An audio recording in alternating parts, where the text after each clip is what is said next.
Oi pessoal, boa tarde, bem-vindos ao último painel do evento Onde Investir 2020. Eu sou Anderson Figo, editor de mercados do Infomoney, e o tema agora vai ser ETF. Eu tenho aqui comigo o Carlos Takahashi, o Kaká, que é diretor-geral da BlackRock Brasil. Vamos assistir um VT que vai passar um pouco os temas que a gente vai abordar. O mercado de ETFs está crescendo no Brasil. Vale a pena entrar nessa? Quais são as vantagens e os riscos?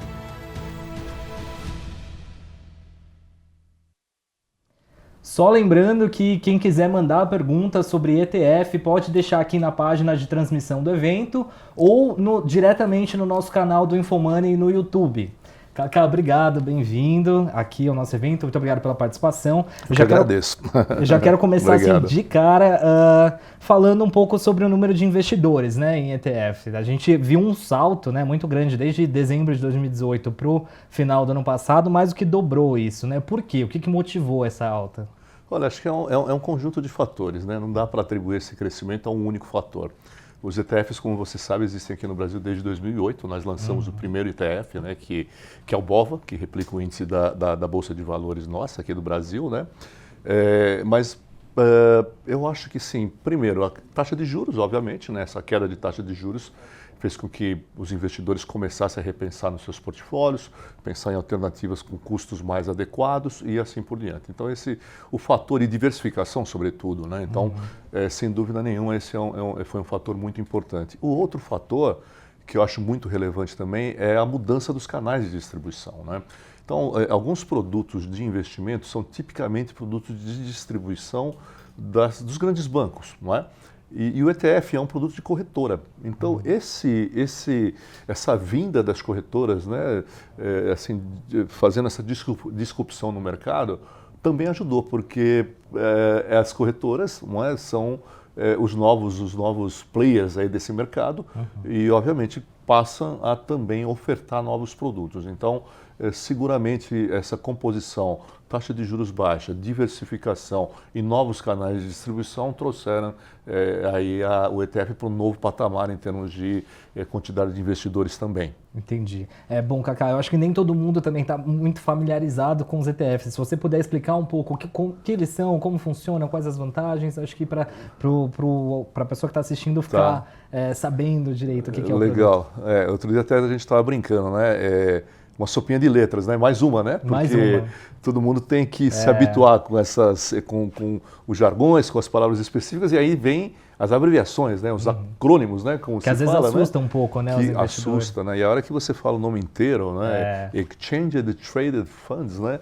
Aí você quase tem um desmaio, fala que bicho que é esse, né? Então, não, mas é ótimo, né? Mas, aliás, um outro ponto que é bom ressaltar, né, Anderson, é a questão da educação realmente, né? Então, eu acho que todo um trabalho de educação que a indústria vem fazendo, e não é só a educação do investidor, né? Porque, via de regra, a gente tende a falar em educar o investidor, mas precisa educar o financial advisor, o assessor, quem faz as recomendações para os investidores, os profissionais de bancos, os jornalistas, com todo respeito, mas também, né? Então, é um processo muito mais amplo, né? E aí falando um pouco sobre os ETFs ou ETFs, né? Tem gente que gosta de falar ETF, mas enfim, então no Brasil é ETF, né? E os ETFs são investimentos que são transacionados no ambiente de bolsa de valores, como se fosse uma ação, e que replicam um índice, não é? O que significa replicar um índice? Para fazer um índice, você junta uma série de ativos que dizem respeito àquele índice e que são relevantes dentro daquele índice, e aí você tem um índice. O melhor exemplo, sem dúvida nenhuma, é o índice da Bolsa de Valores, é o Ibovespa, que replica as empresas que mais transações têm no índice, mais representatividade em termos de transações têm no índice Ibovespa, passa a compor o índice, não é? E aí você tem o índice. E aí o ETF, ele replica esse índice na forma de um fundo que é transacionado na Bolsa, né? Então, esse é o resumo do que é o ETF. O que ele tem de vantagem? Primeiro, é transparente porque é transacionado no ambiente de balcão, de bolsa, então ele tem transparência. Segundo, ele tem liquidez, né? Quer dizer, é uma liquidez de mercado, não é? Que vai acontecer com aquele produto. Você não depende de definir datas que nem alguns produtos, você tem prazos, datas, uma série de coisas. Não, ele tem a liquidez como se fosse uma ação. Então, essa seria, na nossa visão, as grandes vantagens. É um produto extremamente acessível, né, porque via de regra também os tickets, né, os valores para você investir são baixos. Se a pessoa fosse tentar comprar ações individuais para replicar um índice, ia ser um valor absurdo, não ia ter como. Esse é um ponto essencial. Não é? Não só o custo de você fazer isso, né, mas também o conhecimento. Né? Claro. Então, como é que você vai ficar escolhendo papel a papel, por mais que ainda a nossa bolsa não seja tão grande, mas já tem uma quantidade expressiva de empresas, mais de 300 empresas, quase 400. Então, realmente, para você conseguir escolher né, e fazer o que o mercado chama de stock picking, né, você teria custos não é, maiores e também, obviamente, teria o desafio de conhecimento, não é, para você poder fazer uma seleção adequada. Claro. Bom, já que você comentou aí essa questão do tamanho do nosso mercado, né? O ETF ele não é um produto novo, né? Como a gente já falou, ele surgiu aí em 2008 aqui no Brasil, mas a gente tem agora 22, se eu não me engano, corrija se eu estiver errado, 16 são de renda variável, 6 de renda fixa, que são os mais novos, e 5 da BlackRock. Por que a gente não tem tantos ETFs aqui na Bolsa Brasileira como a gente tem lá fora, né? Por exemplo, nos Estados Unidos tem muitos. Claro. Por que a gente ainda tem só 22?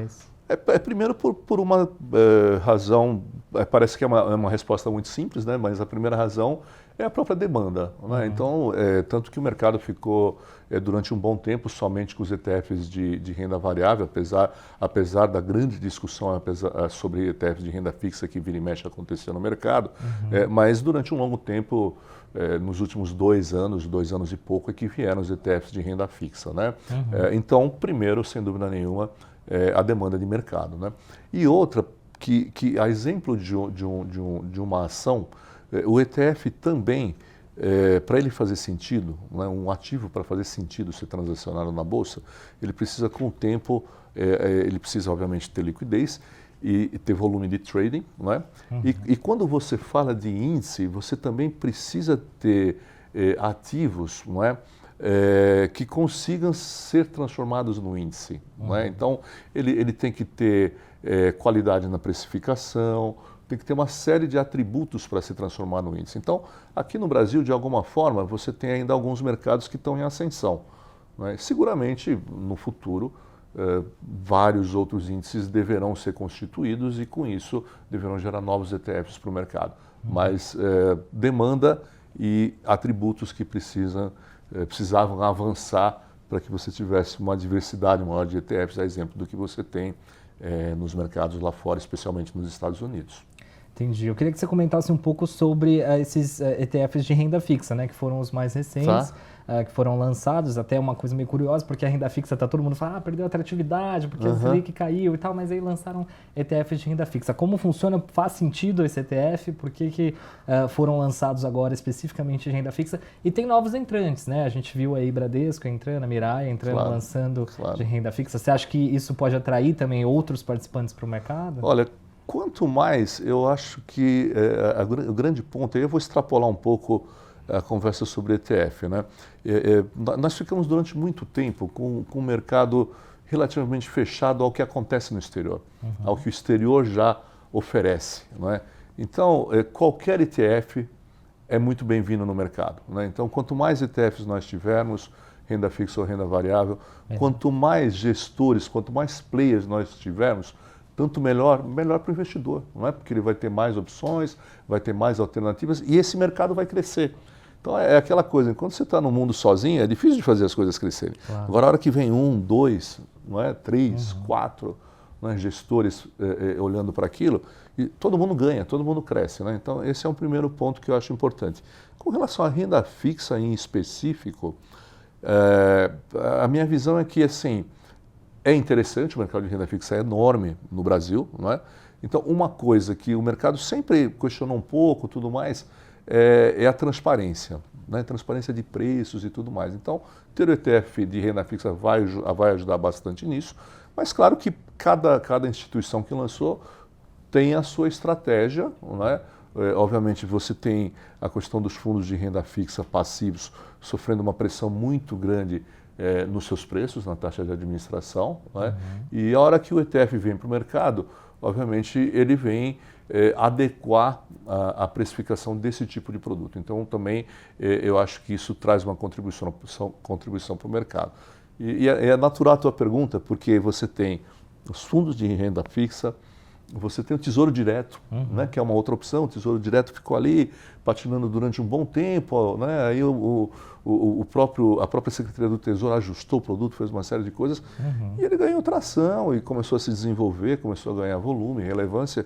E isso, de novo, é importante para o investidor, né, que isso aconteça, quer dizer, mais alternativas, mais produtos, mas também mais educação, claro, né, mais informação, para que aí sim as decisões possam ser tomadas de forma adequada, né? Claro. Bom, tem um ETF específico que a gente ainda não tem, e aí a pergunta é o porquê que a gente ainda não tem, que é de fundo imobiliário, né? É um produto que está ganhando tração aí, as pessoas estão se interessando bastante por ele. Por que a gente ainda não tem um ETF? Poderíamos ter um ETF de fundo imobiliário? Olha, eu acho que no futuro sim, não é? Sem dúvida nenhuma. O que vai ajudar muito é que você tem muitos fundos imobiliários que já nasceram já há algum tempo, né? Que nós já tivemos um ciclo interessante de fundos imobiliários, né? E aí depois, obviamente, com o retorno da taxa de juros mais elevada e assim por diante, eles acabaram voltando aí a um patamar um pouquinho inferior, mas enfim, agora virou realmente um produto muito interessante. Vai ajudar muito porque já existem vários fundos imobiliários que são listados na Bolsa, então esse é um aspecto positivo. E de novo, você ter um volume interessante de transações, um volume interessante de pessoas participando do mercado, você começa a ter, de novo, preços também adequados, e aí você pode empacotar isso dentro de um índice e ir para um ETF, né? Então eu acho que, como muitos ativos que a gente tem aqui no mercado, esses fatores vão acabar levando para esse caminho. Outro exemplo, por exemplo, é o crédito privado, né? Então também nós estamos vendo no mercado um crescimento bastante importante de crédito privado, né? Então de ofertas de crédito privado, né? Então são CRIs, são CRAs, são emissões de debêntures, né? Então que também tem buscado o público, pessoa física, alta renda, enfim, né?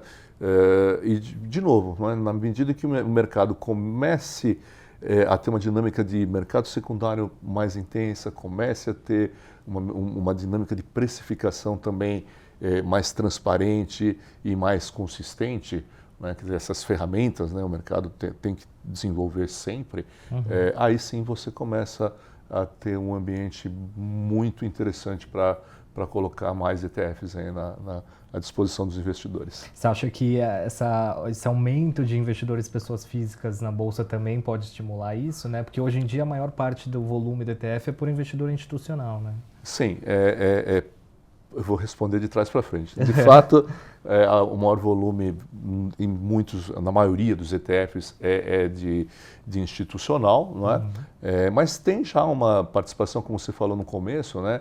Teve um crescimento bastante grande de investidores em ETFs, né? Hoje nós já estamos nos aproximando de 20 mil investidores em ETFs, né? Então é um número bastante importante e sem dúvida nenhuma o próprio crescimento, o próprio crescimento do número de investidores de pessoa física na Bolsa contribuem para isso, né? Porque a hora que o investidor começa a olhar a Bolsa, a ele ver lá um tickerzinho, né? Ele fala, puxa vida, o que é esse ticker?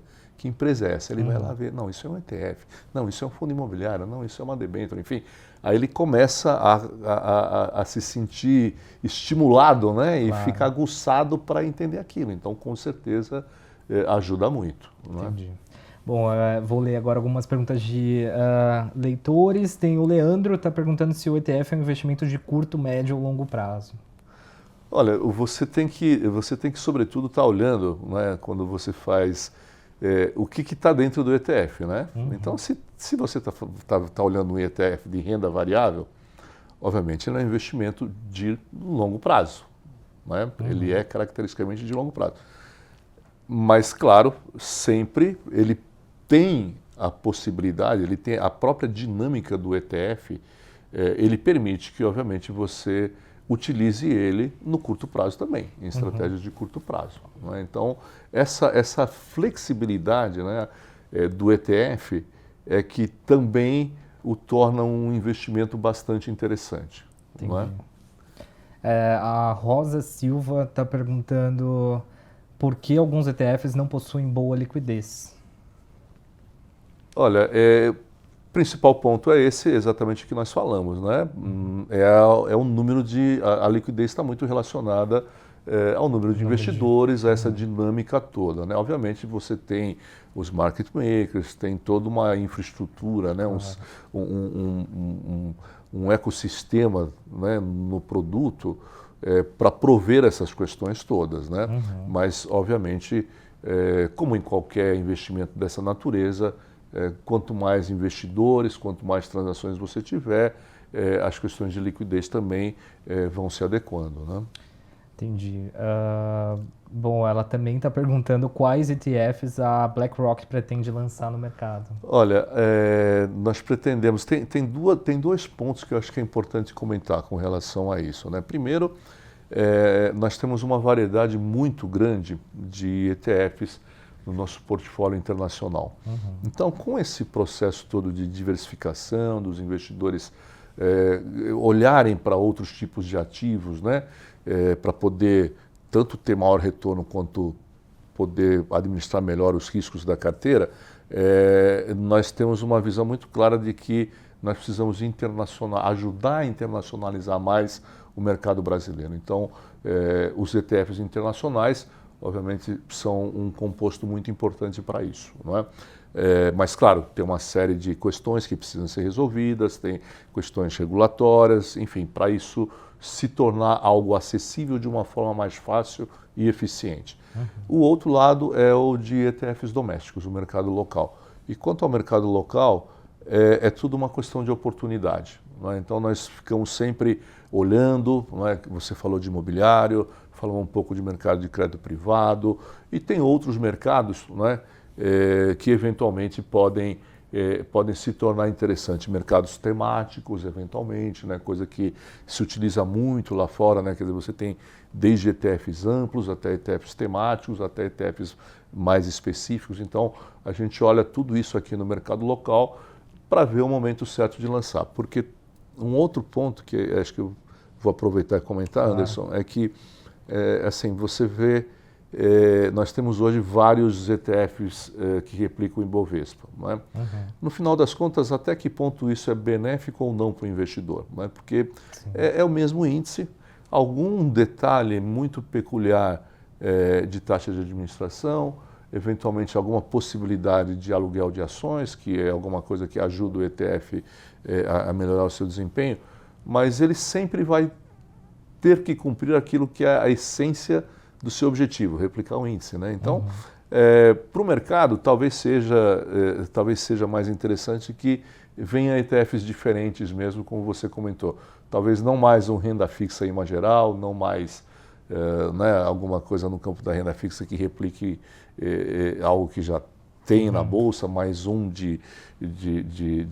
mais um BOVA de bolsa de valores, talvez não faça muito sentido. Talvez faça mais sentido a gente estar pesquisando novas opções. Novas, entendi. O Marcílio está perguntando se em 2020 os ETFs poderão se valorizar igual ou mais do que em 2019. Olha, essa é a pergunta que vale alguns trilhões, né? Talvez é a pergunta que vale o total de AUM da BlackRock, né? Então, mas, assim, eu acho que há uma tendência, né? Claro, a gente sempre tem que estar olhando todos os investimentos de forma a você buscar um retorno mais apropriado, mas, obviamente, também administrar os riscos, não é? Então, claro que a hora que você olha algumas possibilidades e perspectivas que você tem para o ano de 2020, elas são bastante favoráveis, não é? Para que os investimentos atrelados a ativos reais eles tenham uma valorização maior neste ano, não é? Então, de fato, 2019 foi um ano muito bom para a nossa bolsa, né? Os ETFs obviamente como replica um índice, tiveram um retorno bom, né? Então o BOVA teve retorno acima de 30%, a hora que você vai para o Small Caps, um retorno acima de 50%, próximo de 60%. Então, são retornos bons, obviamente, que o investidor pode oferir, né? Então, primeiro, né, como todo mundo sabe, né, não adianta olhar o que aconteceu no passado, porque pode ser que não aconteça no futuro, isso não é nada garantido, não é? Mas eu acho que o investidor tem que olhar as perspectivas todas que estão aí, estão dadas para 2020, tem alguns desafios, mas seguramente você tem vários aspectos favoráveis para que a economia cresça um pouco mais e, obviamente, tudo aquilo que está ligado a ativos reais pode ter uma valorização bastante interessante, incluindo os ETFs que nós estamos falando, que são os atrelados à Bolsa de Valores. Entendi. Bom, o Arthur está perguntando se é mais confiável no longo prazo investir em fundos de investimentos diversificados ou em ETF. Olha, tem uma grande discussão no mercado lá fora, não é? Que é com relação a gestores ativos, gestores passivos e gestores de alternativos, não é? Qual é essa discussão? Não é?